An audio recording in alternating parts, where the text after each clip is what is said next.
Selamat bertemu lagi Bapak dan Ibu serta saudara sekalian. Kita lanjutkan yaitu tutorial NVivo kita dengan materi yang berikutnya. Mari kita buka dulu NVivo kita sama-sama. Bagi yang sudah siap dengan NVivo-nya, kita akan yaitu membahas tentang cases. Di sini cases ada dua, ada cases dan case classification. Apa nih sebenarnya tujuan cases ini?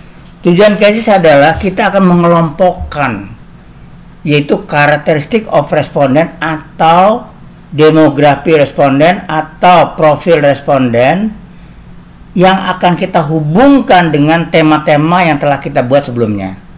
Apa yang disebut dengan profil responden? Misalnya umur, kelompok umur misalnya dari 10 sampai 20, lalu 21 sampai 30, 31 sampai 40 dan seterusnya. Lalu kelompok gender, laki-laki, perempuan. Lalu kelompok pendidikan, SD, SMP, SMA, lalu mungkin juga S1, S2, S3 dan seterusnya. Lalu kelompok wilayah itu juga bisa.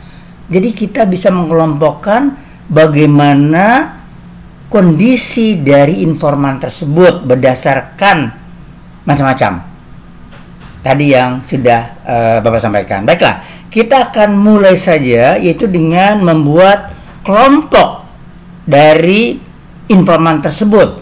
Kita akan klik case classification. Ini kita klik lalu kita insert new classification. Ya, di sini kita akan membuat apa yang akan kita siapkan. Katakanlah di sini kita membuatnya adalah person atau berdasarkan informan. Jadi kita buat di sini adalah new ya, orangnya, informannya. Nah, di sini kita lihat sudah tercipta yaitu person. Nah, person ini arti orangnya. Nah, sekarang kita new atribut lagi. Nah, new atribut ini adalah untuk membuat apa saja sih kelompok dari informan tersebut. Misalnya yaitu status. Oke. Ini status ya, status. Nah, status lalu kita klik values. Oke, klik values. Nah, di sini kita lihat status itu apa saja. Kita add, kita ketik di sini misalnya single. Nah, ini single ya. Lalu kita klik lagi, misalnya adalah kawin. Nah, gitu ya. Lalu yang berikutnya adalah yaitu katakanlah janda atau duda. Nah, gitu ya. Atau boleh juga dipisah juga boleh. Janda lalu add ya di sini lagi duda. Nah, ini juga boleh. Lalu kita oke. Artinya kita sudah punya kelompok tipe atau profil daripada responden atau informan yaitu dengan status yaitu single, kawin, janda atau duda. Oke, iya. Kita lihat status. Nah, sekarang misalnya kita ingin membuat lagi umur. Nah, kita bisa open lagi, new atribut lagi. Umur. Nah, gitu ya. Umur kita values lagi. Umur ini kelompoknya bagaimana? Kita add lagi. Misalnya, umur ini adalah dari 10 ya sampai 19 misalnya. Lalu kita buat lagi, lalu 20 sampai 29. Lalu kita kelompok terserah kita bagaimana kelompok yang akan kita ciptakan. Nah, begitu. Add. Ya, jadi ini kelompok umur terserah kita bagaimana kelompok yang bagus menurut kita. Lalu 49. Katakanlah kita hanya punya kelompok ini dan 50 ke atas. Ya, 50 ke atas gitu ya. Ini adalah kelompok umur. Add oke. Ya.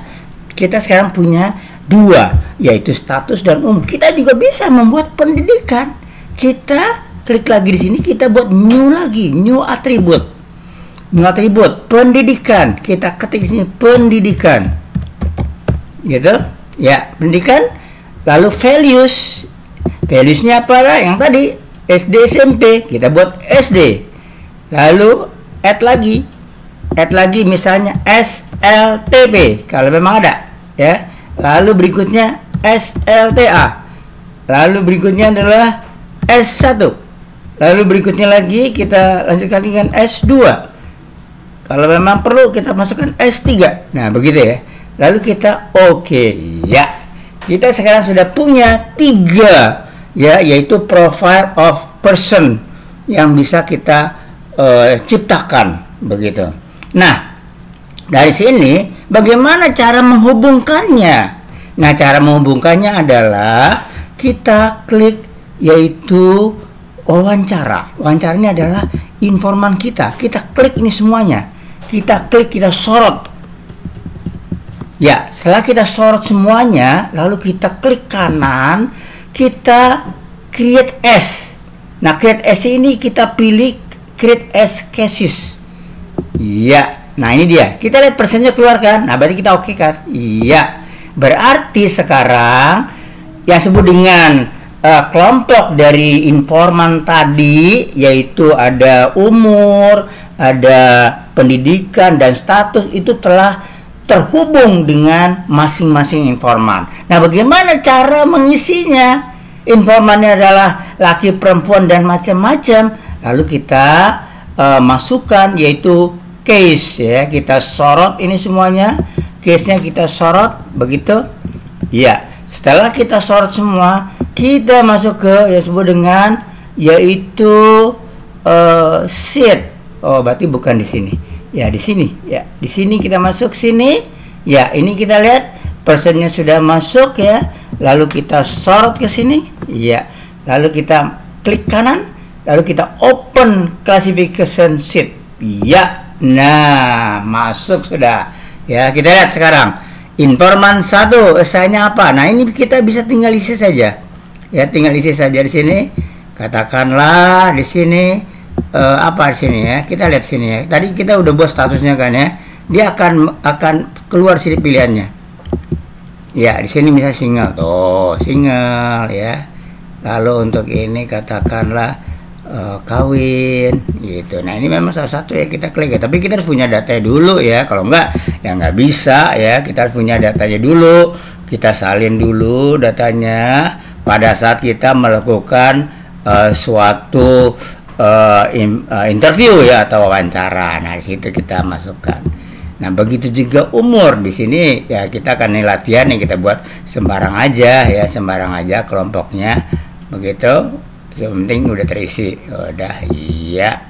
Lalu kita ini lakukan lagi ya, memang harus pelan-pelan ya, kalau enggak bisa ini. Nah, oke tuh ya. Lagi, iya. Lalu pendidikan. Nah, pendidikan di sini hati-hati memang sini ya, suka keluarnya lain. S1. Nah, gitu ya. Lalu ini lagi kita buat lagi S1 lagi. Lalu ini lagi S2 katakanlah. Lalu ini adalah SLTA. Ini adalah katakanlah ada yang S3 misalnya ya. Iya. Nah, berarti kita sudah membuat suatu yaitu cases dengan case classification berdasarkan yaitu status, umur, dan pendidikan. Nah, sekarang kita bisa melakukan ya suatu yaitu output ya berdasarkan tema yang telah pernah kita buat. Ini tema kita. Oke, ini tema kita ya. Tema kita, katakanlah kita ingin membuat bingung tentang memilih topik itu. Ya. Itu yang umur berapa saja dan pendidikan apa saja, lalu status apa saja. Nah, kita bisa melakukan suatu eksplorasi. Katakanlah kita menggunakan di sini adalah matrix coding ya. Matrix coding. Nah, ini dia matrix coding ya, atau mungkin cross tab juga boleh ya, kita gunakan cross tab aja. Cross tab. Oke, cross tab ya. Cross tab di sini kita masukkan apa yang akan kita masukkan. Katakanlah di sini adalah code ya atau tema yang kita akan masukkan. Ini dia. Oke. Temanya apa saja? Ya, kita bisa lihat di sini temanya apa saja. Ya, ini note kita. Ya, ini note kita. Temanya apa saja? Ya, kita pilih di sini ya. Tentunya subtemanya ya, jangan temanya, subtemanya. Katakanlah kita maunya bingung cari teori misalnya ya. Nah, udah kita klik di sini. Iya, kita lihat ini masuk ke sini. Lalu ininya apa? berdasarkan apa? Nah, di sini kita pilih persennya. Di sini ada status, ada macam-macam ya, tergantung kita nih maunya apa. Tuh, umur, status misalnya. Oke, status. Sekarang kita udah posisi begini, kita run query. Iya. Nah, hasilnya kita lihat. Begitu menarik kan? Kita lihat, bingung topik untuk single 1 orang, untuk status 1 orang, untuk janda 2 orang, untuk status duda 1 orang. Begitu ya. Nah, ini adalah merupakan suatu bagaimana yang disebut dengan case dan case classification. Itu kita bisa cross-tabkan, kita bisa adukan ya, kita bisa sambungkan ya dengan note-note yang ada. Nah, demikianlah dulu ya tutorial kita pada ini, yaitu tentang masalah menciptakan case classification dan case ya, sesuai dengan seluruh informan yang kita siapkan. Terima kasih, sampai jumpa lagi.